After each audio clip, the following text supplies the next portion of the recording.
Alrighty guys, welcome back. Today is Monday, November 9th, and tonight is the release of Fallout 4. Now I know everybody's excited because you guys are probably expecting me to do some gameplay of that, and there will be gameplay, I can promise you. But for right now, we're going to do an unboxing, review, some tests, and some benchmarks of the iPhone 6s. Now I also know that everybody's excited to hear when the 5,000 subscriber giveaway will be, as well as hear when the November gaming setup and room tour video will be released. But there's still some construction going on down here and some just some little things that are being adjusted before that video can be released to the world. So here we have the iPhone 6s. Now everybody had, well, at least I had the 5s recently. I got that back in January, but I decided to upgrade because I was running out of space on that. It was only a 16 gigabyte capacity, and I could not live with that anymore. So here we are with the 6s. This is the 128 gigabyte version, so on the back it says includes the iPhone 6s, the earpods with the remote and the mic, the lightning to USB cable, and the USB power adapter, blah blah blah blah blah. Down here we have Verizon barcodes. Go ahead and open up the box here. And here we are with the actual phone. Let's put that off to the side and get the phone out of the box.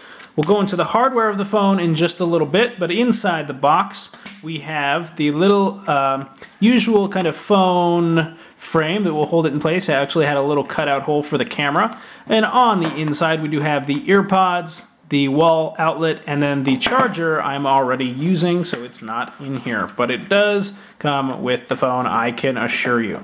So we'll go ahead and just set that back in here, move that off to the side, bring this right here so we can put the phone down whenever we need to, and we'll get on to the actual phone. So here it is, 128 gigabytes in this little tiny, well, sort of little device. Very, very neat. I'm loving it so far. We'll go into some of the hardware. First of all, one big change is the 5 megapixel iSight camera for FaceTiming. The sensor has been improved as well. And we'll go into another feature with the front-facing camera in a little bit when we take selfies, because I know a lot of people love selfies. So this camera and this phone has a great feature precisely for that, except it only works in the dark. For the other hardware on here, we do have the fingerprint sensor right here down on the bottom at the home button. It is twice as fast as previous phones, which is amazing. You guys will see that in a bit when we power the phone on.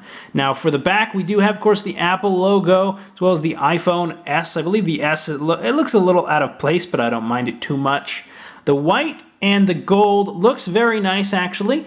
These actually are outlining the antennas. So one is here for cellular and one is here for the wireless, I believe, unless it is switched. So of course on the back we do have a 12 megapixel iSight camera with a flash and a sensor right there in between both of them. Of course, we do have a sapphire crystal lens cover for that camera. Now on the left-hand side of the phone, of course, obviously, we do have the vibrate on and off switch, as well as the volume keys here, which do make some good tactile clicks whenever you click each one and flip the vibrate on and off. And on the right hand side we actually have the SIM card slot, and now we have the power button on the side as well, which is better than having it on the top because you don't have to reach your finger. If you hold it like this, like a normal person, you don't have to reach your finger all the way up here, and you can just use your thumb. So let's go ahead and power this baby on.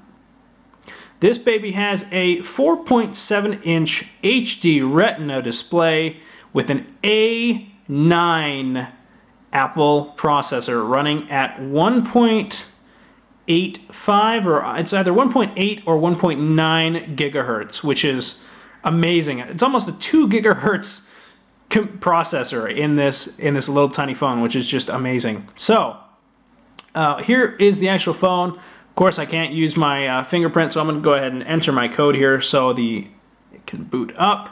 Now here we are with the actual screen.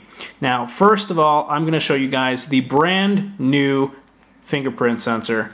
Now keep in mind, I'm only barely tapping it. I didn't even keep my finger here on the home button, and it and it pretty much immediately recognized my finger. Now it works with my thumb, my middle finger, and my middle finger. But if I use my ring finger, it is not going to work, and it's going to say try again because it detected so quick and said, oh, that's not a fingerprint that we recognize, and did not work. So we'll go ahead and do that real quick. Pretty much loads instantly. The screen is so fluid, like most of the iPhones are.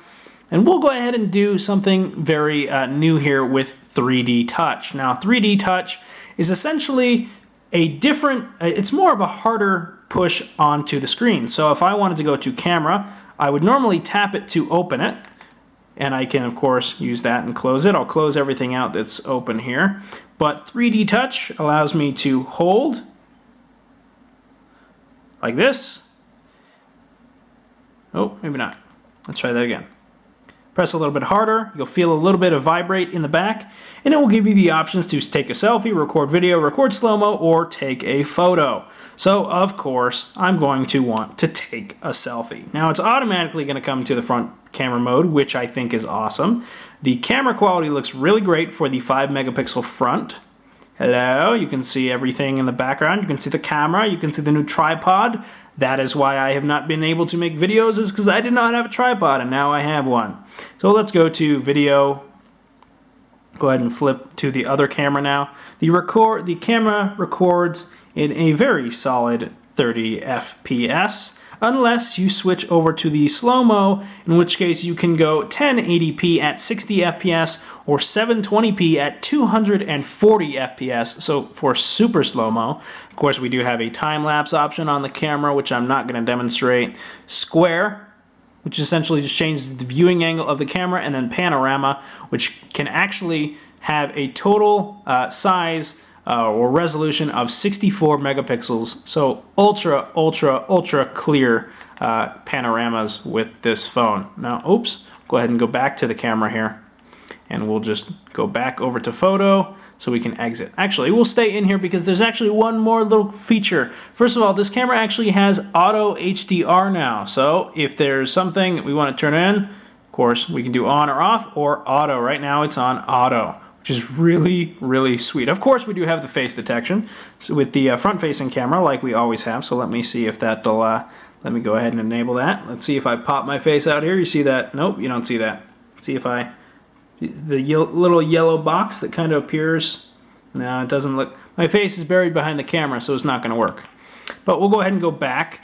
We have something now called Live Photos, which is this circle right up here. This essentially enables you to, I'm not going to do it because I'm terrible at it, but it essentially allows you to make a little GIF with your camera phone by taking a picture, having a little frame of movement, and then taking a picture at the very end so you can watch it back in a very short period of time, like a GIF. Now, of course, we have the timer function like we always have. We'll go ahead and turn Live Photos off. Now, the other thing I did not include when I was going over the video is that this phone and this camera can now take 4K video at 30 FPS, which is absolutely amazing. So we can do 4K video at 30 FPS, 1080p at 60 FPS, 1080p at 30 FPS, or 720p if we wanted to add all of those as well, of course, and the slow-mo with the more options. Go ahead and close out of the camera here. So this baby is running an A9 Apple processor. We'll go ahead and open up Geekbench to pull up the specs, and then we'll do a Wi-Fi test afterward. 1.85 gigahertz. Okay, so I was pretty close. So we have a run processor benchmark and a battery benchmark. Now I'm not going to do the battery benchmark because it actually requests you to charge it up to 100%. We're only at 96 right now. We'll go to previous benchmarks. So there's one that I did yesterday. We got 25, 54, and 44, 60 on single core and multi-core. And then if we go back, we do the one that we did today. We got 25, 57, and 44, 65. So really no difference at all besides about a margin of 3 points on single core and 5 points on the multi-core, which probably doesn't include any applications that were open or anything like that because everything just, there were no applications open during both tests and we were at 100% battery life. So For the processor benchmark, we're going to go ahead and run it, and it's going to run some benchmarks. You guys can see that little blue bar down there going through here. Now this will be done in about 5 or so seconds. This is pretty much testing the processor to its full capability, just like we would on a desktop PC for the PC enthusiasts. 25, 40, and 4439. So not much different, but if you go down here, it tells you the motherboard that's used, the Apple processor, the processor ID, all of the cache, the memory, the integers, each test that was run. And then if you want to, you can go to multi-core tabs and the single core tabs and take a look at how your device compares to others. So if we want to go to single core, looks like we are at 2540, and we beat an iPad Air 2 1808, iPhone 6 1630. Now to a lot of people this really isn't going to mean much. Nobody really will care how this actual score comes out to be, as long as the phone does what they want it to do. So we'll go ahead and close out of that for now. Another hardware feature that was built into the 6S is improved LTE and Wi-Fi signal. So right now we only have a bar of LTE, so I'm going to turn on to airplane mode and turn it off real quick. See if that changes at all. Looks like we're getting 2 bars. Real quick, we will do the Wi-Fi speed test though, before that LTE kicks back on. Now the Wi-Fi doesn't really have any difference speed here than it usually has, but it is a little bit faster than it was on the 5S. So we'll go ahead and hit begin test. It already says Denver, oh well. So we'll go ahead and load here. Have a pretty low ping most of the time. 12, and oh wow, holy shit. Holy shit. Okay, I tested this earlier and we got 114, or I'm sorry, we got 50 or 60 earlier. Now we got 115, and we're getting 12 up instead of 11 and a half. So not that that has really any difference, but that download speed, I did not expect that to kick back on. Maybe a reboot was just going to go ahead and complete that test successfully. So the Wi-Fi is very, very fast. On my 5S, I got about half the download speed, about the same upload speed, which is just fine. Now we'll go ahead, oops, I closed that out on purpose. Let's go ahead and bring this up, see if we're back on LTE. 3G, okay, it'll probably go into LTE in just a minute. All right, we're gonna go ahead and open up speed test, and we will see what happens here. All right, come on 4G. I know you can do it. I know you're buried deep down in there. Let's go ahead and turn airplane mode on and off again. Oh, no, not now, mother. Oh, she's gonna hate me for that. Okay, now we're on LTE. Now we're going to go ahead and begin the test. Now still the signal is not great at all, but we're going to go ahead and test it anyway. So we are on LTE. It is testing the ping. It's probably going to be pretty high. Alright, 44, that's not too bad. Download is almost 4 megabits. It's getting there. It's getting there. Oh no, it's not even 3 just yet. Oh, it's crawling up. It's crawling up. See, if I had a better LTE signal, I'm in the basement, so I'm about solid 10 or 11 feet below ground, so I'm not going to be getting a ton of signal there. Now the upload is not even hitting 0.1 megabits, which is fine. Most of the time I'm not on LTE down here because I have the Wi-Fi, so I'm not going to worry about that for now. But for the most part, this phone is absolutely amazing, amazing, amazing. It's got a 70% faster A9, or in general, Apple processor, as well as a 90% faster GPU. So what we're going to do, I think I got either a voicemail. Yes, I did. Close. We're going to go ahead and go to Fallout Shelter, considering Fallout 4 launches tonight. And we're going to just do a little bit of a test. Now the phone does get a little warm back here, but I have my OtterBox on most of the time, so I don't really feel it. But I always do take my phone out and give it some breathing room, just so I can stay nice and cool. But in general, this phone feels very, very nice while my vault is loading. And this is made out of 4000 series aluminum, as Apple calls it, and it is manufactured as.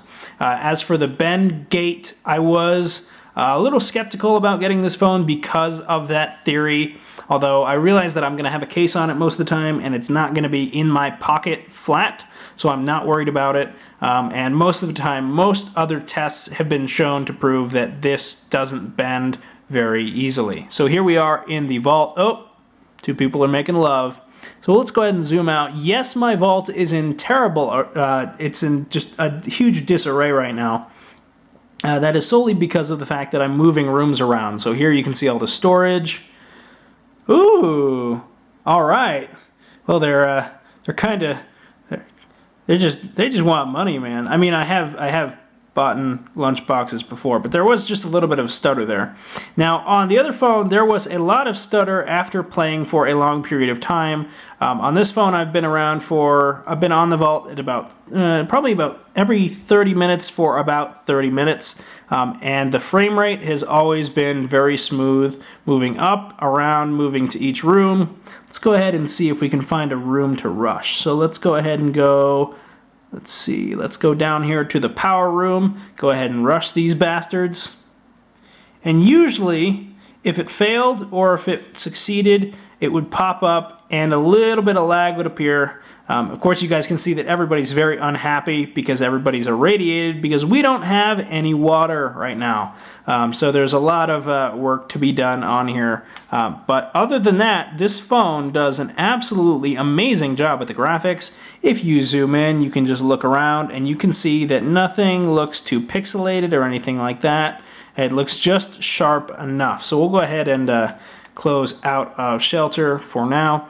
And we'll do a little bit of a video test with the screen. Now the screen, I don't really see much of a difference myself at all with it, but oops, but I could be wrong and it could just be me. So let's go ahead and go to, let's see, let's do history. Let's go ahead and select the Fallout 4 launch trailer. And we'll go ahead and watch that in spirit of it coming out tonight, as well as test the speaker.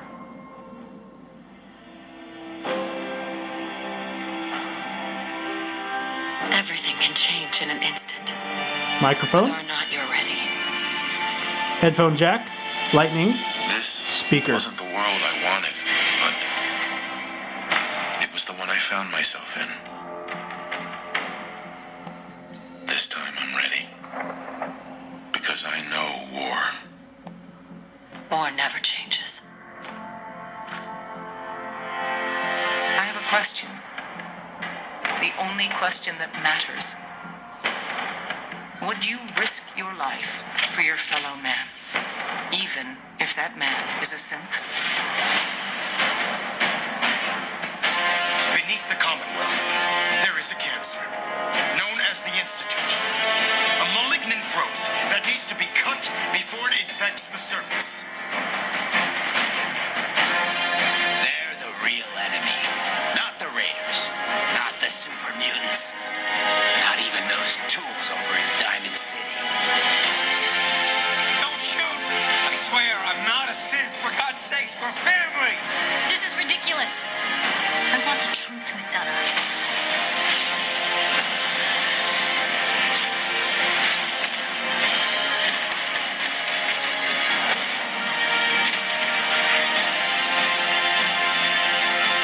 Protect the people at a minute's notice. And decide our own future. You're a man out of time, but also not lost. This campaign will be costly. But in the end, we will be saving humankind from its worst enemy. Itself. So where is it? Huh? This institute. How do I get there?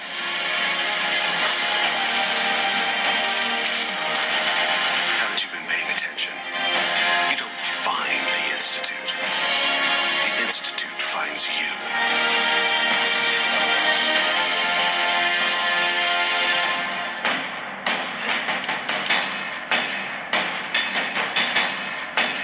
Let's Yeah. Yeah, that's how excited I am. That's how clear this screen is. Very, very clear, like it always is. Of course, it's a bigger screen than the 5S and other certain phones. So far, fantastic phone. I probably will have some more tests coming up, probably relating to the 4K video capabilities when I go to New York for Thanksgiving. So gonna do some testing there and probably gonna get that rendered and uploaded. But for now, that's pretty much been my review of the iPhone 6s. There's not much to go for a change in the operating system besides one other thing that includes, hey Siri, how are you? Excellent. All right. So it's called Hey Siri. It's just in the Siri menu, only for the 6S, as far as I'm concerned. And that's pretty much it. Just a Hey Siri option where you can say Hey Siri,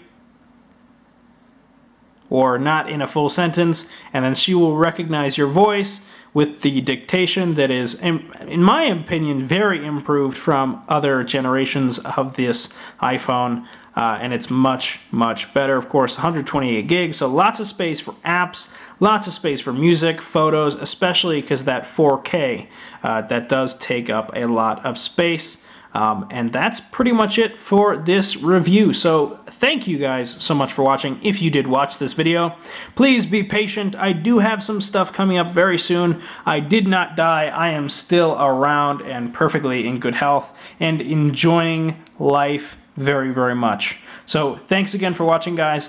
And I will see you guys at probably the end of this week with the 5,000 subscriber giveaway announcement, and next week with the gaming setup and room tour for November of this year.